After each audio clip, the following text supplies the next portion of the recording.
On their app, you can make it so that this connects to Bluetooth if you wanted to stream from Pandora or Spotify. You can also turn off the Wi-Fi so that it can play just only what's on the cards. It won't hook up to the Wi-Fi. And that feature is nice. I like it just because it's very easy for Kylie to be able to control. We've used Alexa, but she gets mad at it because it doesn't understand what she's saying. Or sometimes if she asks for something, it will play something totally different that's not always appropriate. You may ask, why not just use a CD player? What I found with a CD player is that Kylie will get the CDs scratched and then they don't work. It skips a lot. You have to keep burning more CDs if they want more things. And that's a little bit more of a process than how easy this is to link a card to some audio.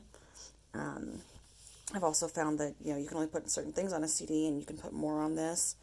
I think the record your own feature is definitely my favorite. I've recorded a lot of books for her, but you could record songs. You can link it again to your favorite podcasts or anything like that. I think this will definitely be a hit with her. They also have a referral program so that if you use the code that I'll post, then you get $10 off purchase of a Yoto, and then I get $10 coupon. I find the cards pretty reasonably priced. You can look at alternatives to this, which is the Tonys and then the Joki, or Juki. The Juki's all sold out and hard to find, and I find they're a lot more limited in what they can do. The Tonys is more Disney based, so if you like Disney, maybe you'd like that one better, but I really love the card storage of this, and if you liked Disney, you could make your own cards that are Disney too, so I don't find that absolutely amazing myself. And the Tony's characters that they have, they're cute, but then you have to store them all, hope that they don't get lost, because then once you lose one of those, the story's gone. You can't just reconnect it.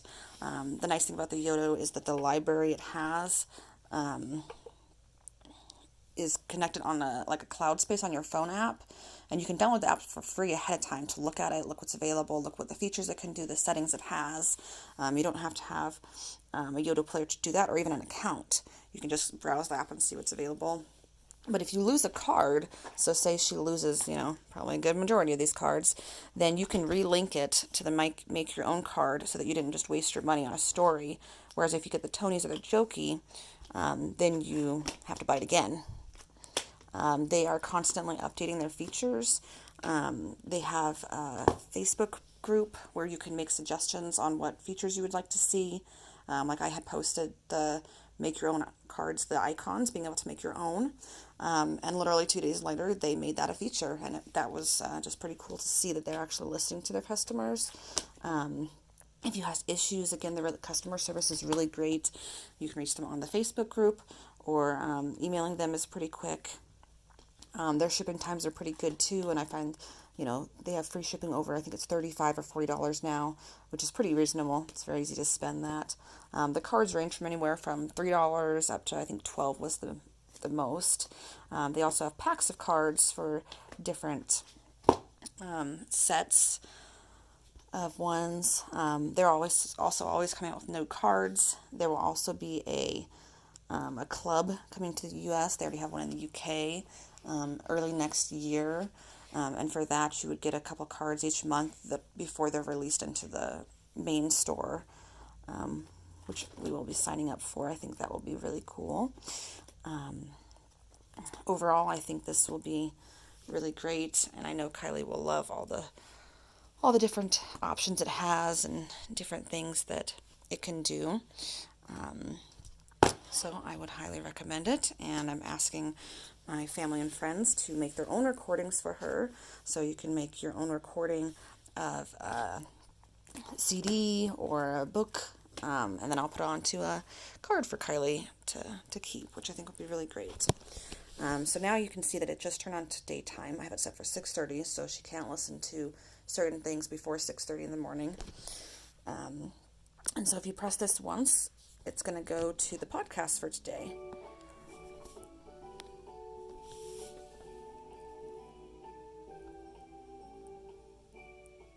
Is that the sound of Christmas bells?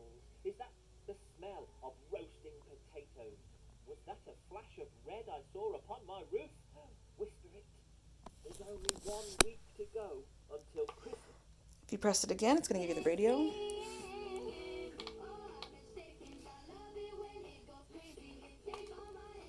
And again, you can control that. You can actually disable the podcast and the radio if you don't, like the content that it has, which is a newer feature too that people were requesting. They will also do a birthday shout out. So if you email them about a week before the child's birthday, they'll do a birthday shout out on the daily podcast, which I think is a really nice thing that they do. And if you have any questions about it, just let me know. But I know Kylie would really appreciate some recordings so that I can put those on there for her.